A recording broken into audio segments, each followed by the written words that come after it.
Hey guys, welcome back to the Checkered Flag. I'm Josh, and I'm going to recap everything that happened this weekend in Bristol, including Matt DiBenedetto's impressive run, Brett Moffitt locking himself into the next round of the playoffs, and Tyler Reddick fighting adversity and driving into victory lane in Bristol.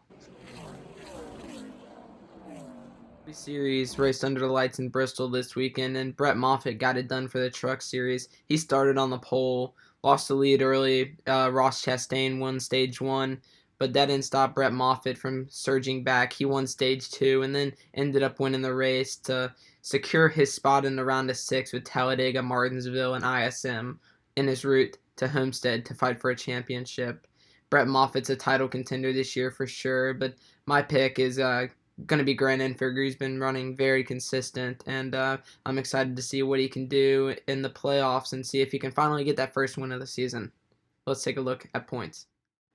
As I said before, Brett Moffitt ended up taking home the checkers and locking himself into the round of six at Bristol. But on the cut line is Johnny Sauter. Only 3 points to the good over Austin Hill and Tyler Ankrum. Tyler Ankrum is going to be 13 points below the cut. Matt Crafton and Grant Enfinger are tied 13 points above the cut. Stuart Friesen 17 points and Ross Chastain 25 points. I think Ross Chastain's a sure bet to get into the round of six. I predicted Austin Hill and Tyler Ankrum would get eliminated this round, and my championship four would be Brett Moffitt, Ross Chastain, Grant Enfinger, and Johnny Sauter. So let's see who will come out the champion in the Truck Series. Into the Xfinity Series race from Bristol, Austin Cindric won the pole, Brandon Jones won stage one, Kyle Busch won stage two, and then blew up on the lap after, and Tyler Reddick went from a penalty at the start of the race to coming back and ended up in victory lane. Bristol just suits him. He's an aggressive driver. He likes having to pass, use the bumper every now and then, and just get past all these cars. And I think Bristol just fits right into Tyler Reddick's wheelhouse. That's why he got it done this weekend. Now we're going to take a look at the points heading into the playoffs. With 4 races to go in the regular season, there's 6 drivers locked in this year's playoffs. Christopher Bell, Cole Custer, Tyler Reddick, Austin Cindric, Michael Annett, and Chase Briscoe. Above the cut lines, Justin Allgaier by 325 points, Noah Gragson 234 above the cut, Justin Haley 167, John Hunter Nemechek 159, Brandon Jones 115, and Ryan Sieg getting the last spot, 97 points above Gray Gaulding in 13th. I think if you're going to want to get into the playoff for Gray Gaulding, Jeremy Clements, you're going to have to win a race. You saw Jeremy Clements a few years ago win at Road America and his 51 car and lock himself into the playoffs. Let's see if he can do it again this weekend at Road America. To round out the weekend, the Monster Energy NASCAR Cup Series took on Bristol. Denny Hamlin sat on the pole. Kyle Larson won stage one. Kurt Busch won stage two. And Denny Hamlin won the race. He's really dominant lately. I'd say he's the best driver right now, and he's surging at the right time, trying to collect all the playoff points he can before the playoffs.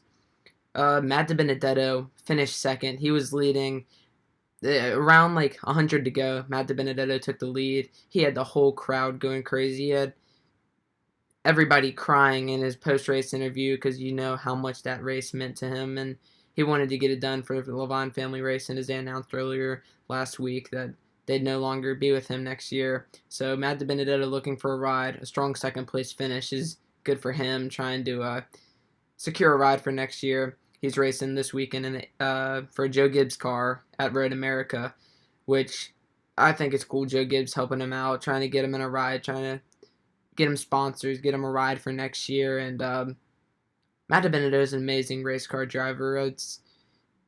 It was very sad watching his interview after the race and the fans cheering him, getting very emotional. It almost brought me to tears watching it, and I hope to see him in a ride next year. It's very cool to see. He's not a driver that you usually see up front, but the past few weeks, that team's really gotten their stuff together and been able to run up front and be competitive. So 2 races to go in the regular season. Let's take a look at the playoffs. Right now, we have 9 drivers locked into this year's playoffs. Alex Bowman, Kurt Busch, Kevin Harvick, Chase Elliott, Joey Logano, Denny Hamlin, Brad Keselowski, Martin Truex Jr., and Kyle Busch sitting atop the points. On the cut line, it's real close. Daniel Suarez is on the cut line. Ryan Newman, 14 points to the good. But below the cut line, Clint Bowyer, Jimmy Johnson, Paul Menard, and Chris Buescher With 2 races to go, Jimmy Johnson's going to have to run really well and hope Daniel Suarez and Ryan Newman end up crashing really early in the race, or maybe Jimmy can sneak in for a win. He's really good at Indianapolis and Darlington, so I wouldn't be surprised to see him running up front. Clint Bowyer just needs to outrun his teammate and try to get in there. I think Clint Bowyer and Jimmy Johnson are 2 really good drivers, and if they missed the playoffs, it'd be a huge break for both of those teams. Eric Jones has almost a race lead over the cut line. Eric Almirola 65 did a good, William Byron 75 did a good, Kyle Larson 76, and Ryan Blaney 91. I think 10 through 14 is going to be locked in.